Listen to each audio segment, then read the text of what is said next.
नमस्कार दोस्तों, स्वागत है आप लोग को आपके यूट्यूब चैनल पर। आज हम लोग देखेंगे पॉलिटी चैप्टर 4 का एक शॉर्ट एक्सप्लेनेशन। और इसका ये शॉर्ट नोट्स है, आप लोग कॉपी में नोट्स कर लीजिएगा। और इसका ऑब्जेक्टिव और इसका सब्जेक्टिव क्वेश्चन आंसर। आज का चैप्टर का नाम है लोकतांत्रिक सरकार के मुख्य तत्व, की एलिमेंट्स ऑफ डेमोक्रेटिक गवर्नमेंट। की elements of a democratic government. चलिए आज का हम इस चैप्टर का परिचय देखते हैं। पहले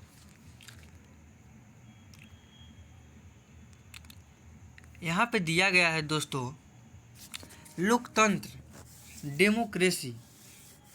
लोकतंत्र डेमोक्रेसी एक ऐसी शासन व्यवस्था है जिनमें जनता खुद सरकार का चुनाव करती है और सभी नागरिकों का समान अधिकार प्राप्त होते हैं। देखिए, लोकतांत्रिक एक ऐसी शासन व्यवस्था है ना, जहाँ पर जनता खुद सरकार का चुनाव करती है। जनता खुद से सरकार का चुनाव करती है और सभी नागरिकों को समान अधिकार प्राप्त होते हैं। इस अध्याय में लोकतांत्रिक सरकार के मुख्य तत्व जैसे भागीदारी, संघर्ष, समानता और न्याय के बारे में बताया गया है। लोकतांत्रिक सरकार के मुख्य उद्देश्य क्या क्या है? सभी नागरिकों की समान बुनियादी सुनिश्चित करना, सभी नागरिकों की समान भागीदारी सुनिश्चित करना, संघर्षों का समाधान करना, सभी को न्याय और समानता प्रदान करना। लोकतांत्रिक सरकार का मुख्य उद्देश्य क्या है? सभी नागरिकों की समान भागीदारी सुनिश्चित करना, संघर्षों का समाधान करना, सभी को न्याय और समानता का प्रदान करना। चलिए हम पहले समझते हैं लोकतंत्र में भागीदारी। Participation in democracy. लोकतंत्र में भागीदारी। लोकतंत्र में नागरिकों की भागीदारी बहुत महत्वपूर्ण होती है, बहुत इम्पोर्टेंट होती है। नागरिकों को लोकतंत्र में भागीदारी बहुत महत्वपूर्ण होती है। यह भागीदारी विभिन्न तरीकों से होती है।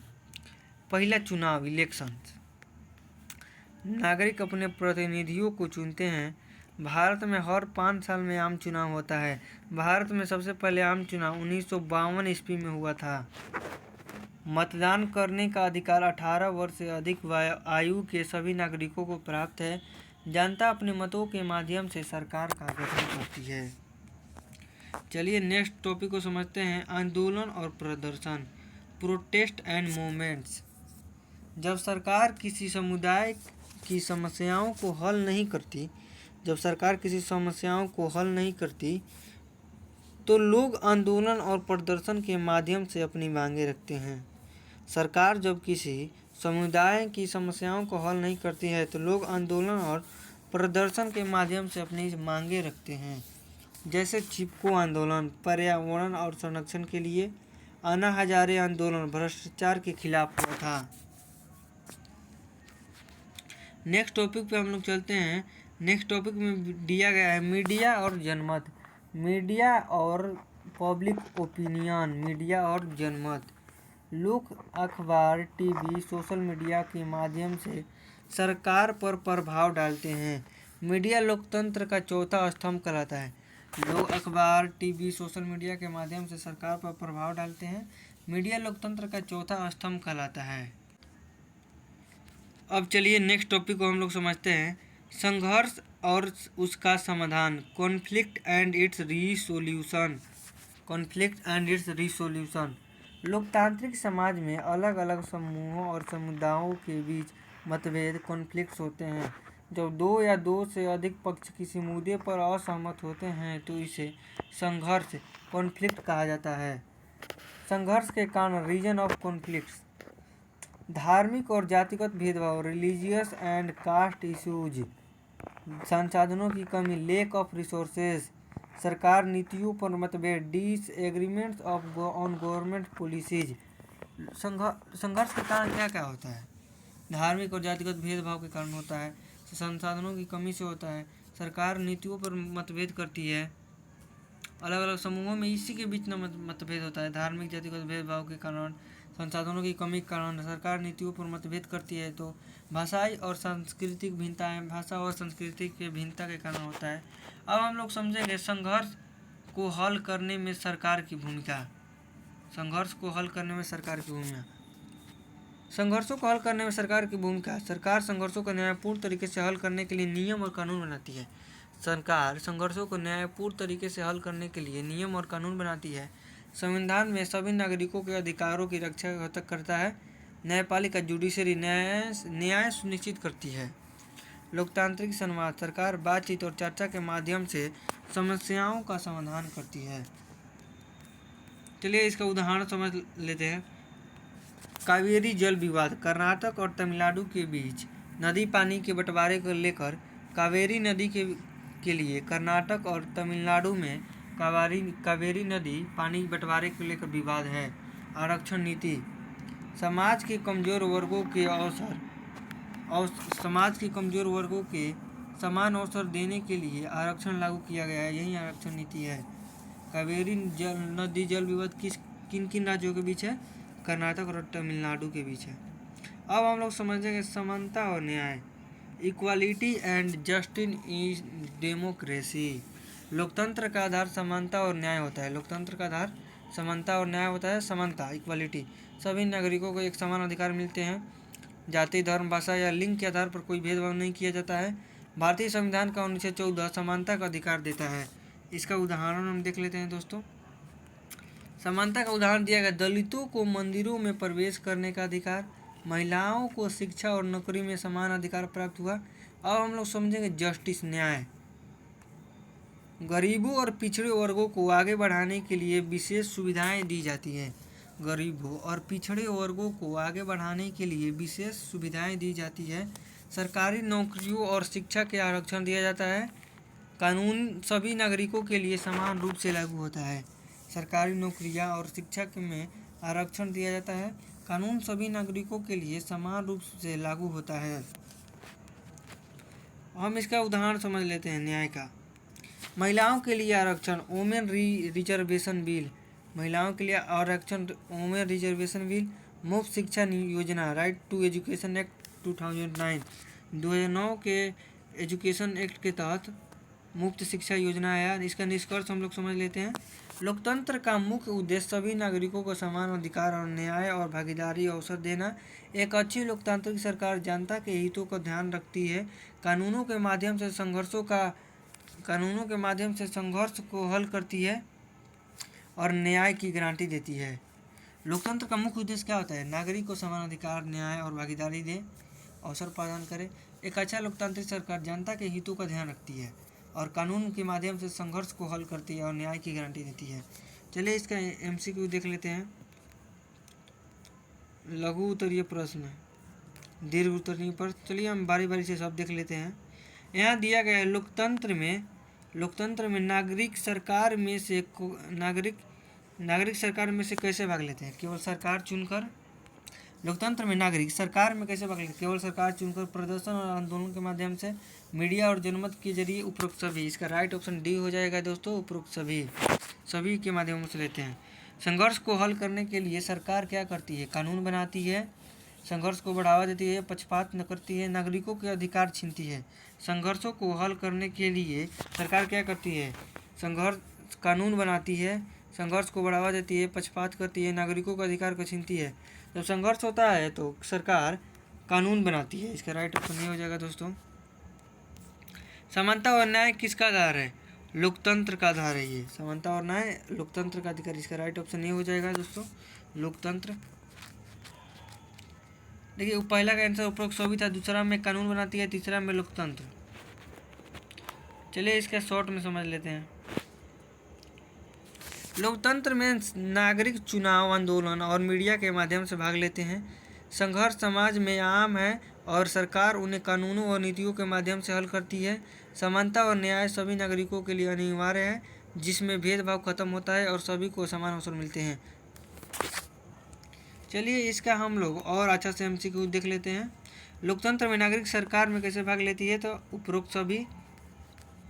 लोकतंत्र में नागरिक केवल चुनाव में वोट डालकर ही भाग नहीं लेते हैं, बल्कि वे विरोध प्रदर्शन, आंदोलनों और मीडिया और जनमत के माध्यम से भी सरकार को प्रभावित कर सकते हैं। यहाँ सभी लोकतंत्र के महत्वपूर्ण तत्व हैं।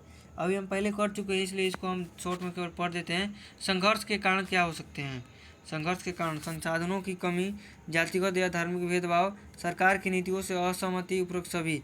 संसाधनों की कमी, लैक ऑफ रिसोर्सेज, जातिगत या धार्मिक भेदभाव, कास्ट एंड रिलीजियस डिस्क्रिमिनेशन, जातिगत भेदभाव, तो कास्ट मतलब जातिगत, रिलीजन डिस्क्रिमिनेशन धार्मिक भेदभाव, सरकार की नीतियों से असहमति, डिसएग्रीमेंट ऑफ पॉलिसी, इसका सभी आंसर हो जाएगा। संघर्ष कई कारणों से उत्पन्न हो सकते हैं, जैसे संसाधनों की कमी, जल में भूमि, जातिगत भेदभाव और धार्मिक मुद्दे, सरकारी नीतियों से असहमति। लोकतांत्रिक सरकार ऐसे संघर्षों को न्यायसंगत तरीकों से हल करने का प्रयास कर सकती है। चलिए इसका थर्ड क्वेश्चन समझते हैं। सरकार संघर्षों को कैसे हल कर सकती है? कानून और नीतियाँ बनाकर सरकार संघर्षों को हल कर सकती है। इसका व्याख्या देख लेते हैं दोस्तों। व्याख्या में दिया गया है, सरकार संविधान और कानून के माध्यम से समाज में शांति बनाए रखने के कार्य करती है। उदाहरण के लिए कावेरी जल विवाद को सुलझाने के लिए सरकार ने न्यायपालिका की मदद की ली। कावेरी जल विवाद किस किस राज्यों के बीच है? आप लोग कमेंट बॉक्स में बताइएगा दोस्तों। लोकतंत्र में न्याय का क्या अर्थ है? सभी को समान अवसर देना, केवल अमीरों को विशेष अधिकार देना, केवल सरकारी कर्मचारियों को सुरक्षा देना, केवल पुरुषों को नौकरी का अवसर देना। लोकतंत्र में सभी को समान अवसर देना, इसका राइट ऑप्शन नहीं हो जाएगा दोस्तों। लोकतंत्र में न्याय का अर्थ है कि समाज के सभी नागरिकों को समान अवसर, शिक्षा, नौकरी और मूलभूत अधिकारों मिलना चाहिए, बिना किसी के भेदभाव के साथ। कौन सा उदाहरण न्याय की अवधारणा को दर्शाता है? महिलाओं को शिक्षा में समान अवसर देना, जातिगत भेदभाव को बढ़ावा देना, ये गलती है। केवल उच्च वर्गों को नौकरी में, ये सब गलती है दोस्तों, इसका राइट ऑप्शन नहीं हो जाएगा। महिलाओं को शिक्षा में समान अवसर देना लोकतंत्र में न्याय, जस्टिस सिद्धांत का एक महत्वपूर्ण हिस्सा है। यह संविधान में दिए गए समानता का अधिकार, राइट टू इक्वलिटी को भी दर्शाता है। राइट टू इक्वलिटी और अनुच्छेद आर्टिकल नंबर 14 में है, आर्टिकल नंबर 14। चलिए नेक्स्ट क्वेश्चन पर समझते हैं हम लोग। मीडिया का लोकतंत्र में क्या महत्व है? यह जनता को सूचित करता है, जनमत बनाता है। मीडिया का लोकतंत्र बहुत ही महत्वपूर्ण भूमिका निभाती है। मीडिया लोकतंत्र का चौथा स्तंभ कहा जाता है, क्योंकि यह जनता को सरकार की नीतियाँ, कार्यक्रमों और सामाजिक मुद्दों से अवगत कराता है। साथ ही यह जनमत बनाने में भी महत्वपूर्ण भूमिका निभाता है। भारत में आम चुनाव कितने वर्ष का होते हैं? भारत में आम चुनाव 5 वर्ष का होता है, हर 5 वर्ष पे होता है। भारत में पहली बार आम चुनाव 1952 में हुआ था और दूसरी बार 1957 में हुआ था। भारत में आम चुनाव हर 5 साल में एक बार होता है, जहाँ जनमत अपने प्रतिनिधियों का चुनाव करती है। यह संविधान द्वारा निर्धारित एक लोकतांत्रिक प्रक्रिया है। लोकतंत्र में समानता का क्या अर्थ है? सभी नागरिकों को समान अधिकार प्राप्त करना है, इसका राइट ऑप्शन नहीं हो जाएगा दोस्तों। लोकतंत्र में समानता का अर्थ है कि सभी नागरिकों को जाति, धर्म, लिंग, भाषा आदि के भेदभाव के बिना समान अधिकार और अवसर प्रदान मिलना चाहिए। भारत में न्यायपालिका का मुख्य कार्य क्या है? कानून को लागू करना, सरकार को मजबूत बनाना, न्याय सुनिश्चित करना, केवल अमीरों के लिए काम करना। देखिए, कानून तो विधायिका बनाती है, पर न्यायपालिका न्याय सुनिश्चित करता है, न्याय दिलाता है, कानून को मनवाता है। न्यायपालिका का मुख्य कार्य संविधान की रक्षा करना और सभी नागरिकों का न्याय दिलाना। यह भी किसी भी प्रकार के भेदभाव को समाप्त करने में मदद करता है। इसका मुख्य काम होता है संविधान की रक्षा करना। भारत में महिलाओं के लिए आरक्षण क्यों दिया जाता है? उन्हें समान अधिकार दिलाने के लिए आरक्षण दिया जाता है। महिलाओं को शिक्षा, नौकरी और राजनीति में समान अवसर देने के लिए आरक्षण नीति लागू की गई है। इसका उद्देश्य लैंगिक भेदभाव को समाप्त करना और महिलाओं को समान अवसर प्रदान करना है। चलिए इसका निष्कर्ष थोड़ा देख लेते हैं, उसके बाद सब्जेक्टिव देख लेंगे हम लोग। लोकतंत्र में भागीदारी, संघर्षों का समाधान और समानता महत्वपूर्ण तत्व है। सरकार कानूनों और नीतियों के माध्यम से न्याय सुनिश्चित करती है। सभी मीडिया, चुनाव और जनमत लोकतांत्रिक प्रक्रिया को मजबूत बनाता है। सभी नागरिकों को समान अवसर और न्याय मिलना चाहिए, लोकतंत्र की सफलता का पहचान है। लोकतांत्रिक सरकार का मुख्य तत्व, इसका सब्जेक्टिव क्वेश्चन आंसर देख लेते हैं। की elements of a democratic government. लोकतंत्र में नागरिकों की भागीदारी, पार्टिसिपेशन ऑफ इन डेमोक्रेसी कैसी होती है, उदाहरण से समझाइए। देखिए, लोकतंत्र में नागरिकों की भागीदारी बहुत ही महत्वपूर्ण भूमिका होती है। यह विभिन्न तरीकों से हो सकती है। पहला, चुनाव, इलेक्शन के बाद नागरिक अपने प्रतिनिधियों से चुनाव चुनने के लिए मतदान करते हैं। भारत में हर 5 वर्ष पर आम चुनाव होते हैं, जिसमें लोग सरकार बनाने के लिए मतदान करते हैं। दूसरा, विरोध प्रदर्शन और आंदोलन, प्रोटेस्ट एंड मूवमेंट क्या है? जब नागरिक सरकार की नीतियाँ से असहमत होते हैं तो वे आंदोलन और प्रदर्शन करते हैं। उदाहरण में चिपको आंदोलन, पर्यावरण संरक्षण के लिए, अन्ना हजारे का भ्रष्टाचार के खिलाफ आंदोलन। चलिए नेक्स्ट क्वेश्चन पर चलते हैं। मीडिया और जनमत क्या है? नागरिक समाचार पत्र, टीवी, सोशल मीडिया के माध्यम से अपनी राय व्यक्त कर सकते हैं। मीडिया लोकतंत्र से का चौथा स्तंभ कहलाता है। इसका निष्कर्ष देखते हैं। लोकतंत्र में नागरिकों की सक्रिय भागीदारी से सरकार पारदर्शी और उत्तरदायी बनती है, और जब लोग आम चुनाव में मतदान करते हैं और ये प्रदर्शन करते हैं और मीडिया के माध्यम से अपनी आवाज़ उठाते हैं, तो सरकार जनता की ज़रूरतों को समझकर कार्य करती है। संघर्ष, कॉन्फ्लिक्ट क्या होते हैं? सरकार इनका समाधान कैसे करती है? जब दो या अधिक पक्ष में किसी मुद्दा और सहमत नहीं होते हैं और उनके बीच विवाद उत्पन्न होते हैं तो इसे संघर्ष, कॉन्फ्लिक्ट कहा जाता है। लोकतांत्रिक समाज में संघर्ष आम होते हैं। संघर्ष के मुख्य कारण: संसाधनों की कमी, लेक ऑफ रिसोर्सेज, पानी, बिजली, जमीन जैसे संसाधनों की मांग अधिक होने पर विवाद होता है। उदाहरण के लिए कावेरी जल विवाद कर्नाटक और तमिलनाडु के बीच हुआ था। कावेरी जल विवाद कर्नाटक और तमिलनाडु के बीच हुआ था। धार्मिक और जातिगत भेदभाव, अलग अलग धर्मों के बीच जातियों के बीच टकराव हो सकता है। उदाहरण मंदिर और दलितों के में प्रवेश विवाद हो सकता है। सरकारी नीतियों में असहमति, डिसएग्रीमेंट ऑफ पॉलिसीज, कुछ नीतियों सभी नागरिकों को पसंद नहीं आती है जिससे विरोध प्रदर्शन होते हैं, जैसे किसानों का आंदोलन। देखिए धार्मिक जातिगत भेदभाव में क्या कहता है, अलग अलग धर्म जाति के बीच टकराव हो सकता है। यही मंदिर के में दलितों को प्रवेश विवाद के लिए। सरकार नीतियों से असहमति, कुछ नीतियाँ सभी नागरिकों को पसंद नहीं आती है जिससे विरोध प्रदर्शन होते हैं। किसानों आंदोलन हो गया, किसान आंदोलन। सरकार संघर्षों को कैसे हल करती है? कानून और नीतियाँ बनाकर। संविधान के अनुसार सरकार संघर्षों को हल करने के लिए उचित नीतियाँ बनाती है। न्यायपालिका के माध्यम से, जुडिशरी के माध्यम से अदालती निष्पक्ष फैसले लेकर विवादों को हल करती है। लोकतांत्रिक संवाद, डेमोक्रेटिक डायलॉग, सरकार सभी पक्षों से बातचीत करने के समाधान निकालती है। इसका निष्कर्ष यह है दोस्तों कि संघर्ष लोकतंत्र का एक स्वाभाविक हिस्सा है, लेकिन एक अच्छी सरकार संवाद, न्याय और कानूनों के माध्यम से समस्याओं का समाधान करती है। अब हम लोग देखेंगे समानता और इक्वालिटी और जस्टिस, न्याय लोकतंत्र के लिए क्यों महत्वपूर्ण है? इक्वालिटी एंड जस्टिस डेमोक्रेसी के लिए इम्पोर्टेंट क्यों है? इसका आंसर देखते हैं हम लोग। लोकतंत्र में सभी नागरिकों को समान अधिकार और न्याय मिलना चाहिए, बहुत आवश्यक है। समान और न्याय का मतलब है कि किसी भी व्यक्ति के साथ जाति, धर्म, लिंग, भाषा, आर्थिक स्थिति के आधार पर भेदभाव नहीं किया जाएगा। लोकतंत्र में समानता, इक्वालिटी, सभी नागरिकों को समान अधिकार मिलते हैं। जाति, धर्म, भाषा या लिंग के आधार पर कोई भेदभाव नहीं किया जाता है। भारतीय संविधान का अनुच्छेद 14 सभी को समानता का अधिकार देता है। भारतीय संविधान का अनुच्छेद 14 सभी को समानता का अधिकार देता है। इसका उदाहरण देख लेते हैं दोस्तों। दलितों को मंदिर का प्रवेश का अधिकार मिला। महिलाओं को शिक्षा और कानून में समान अधिकार प्राप्त हुआ। लोकतंत्र में न्याय, जस्टिस क्या है? गरीबों और पिछड़े वर्गों को आगे बढ़ाने के लिए सुविधाएं दी जाती है। सरकारी नौकरियों को शिक्षा के और माध्यम से आगे बढ़ाने के लिए आरक्षण दिया जाता है।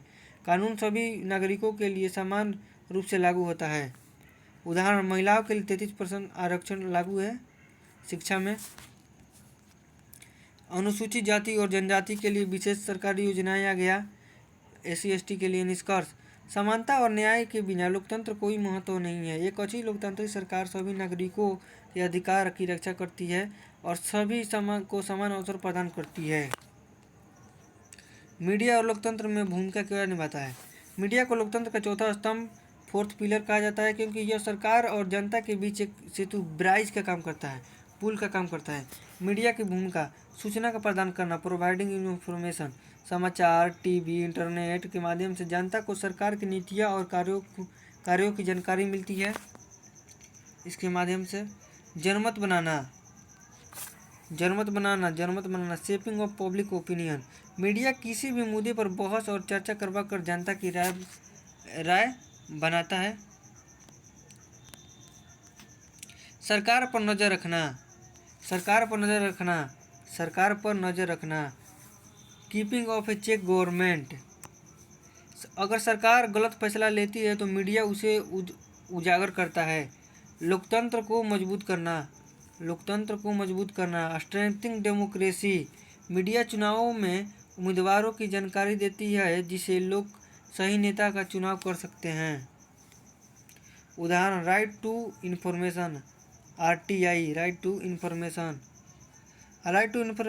RTI कानून। मीडिया ने इसे कानून के बारे में जागरूकता फैलाई, जिससे जनता को सरकार से जवाब मांगने का अधिकार मिला। निष्कर्ष, मीडिया एक लोकतांत्रिक देश में जनता और सरकार के बीच संचार का एक महत्वपूर्ण माध्यम है। यह सरकार की गतिविधियों पर निगरानी रखता है और लोगों को जागरूक बनाता है। कौन? मीडिया। भारतीय लोकतंत्र में चुनाव का क्या महत्व है? चुनाव किसी भी लोकतांत्रिक की नींव होती है। भारत में चुनावों का मुख्य उद्देश्य जनता और स्वतंत्र रूप से अपने प्रतिनिधित्व को चुनने का अधिकार देना है। चुनाव का महत्व: चुनाव जनता को अपनी सरकार चुनने का अधिकार मिलता है। नेताओं की जवाबदेही तय होती है। गलत नीतियों बनाने वाली सरकार को लोग अगले चुनाव में हटा सकते हैं। लोकतंत्र को मजबूत करना है।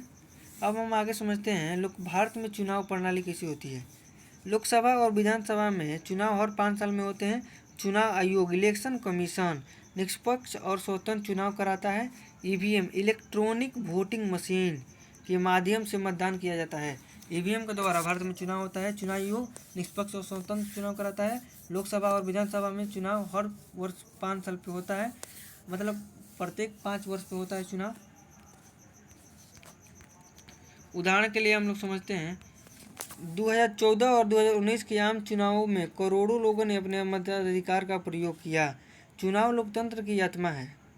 यह जनता को अपनी सरकार चुनने और उसे जवाबदेह बनाने का अधिकार देता है। अगर आपको किसी प्रश्न की आवश्यकता हो तो बताइए।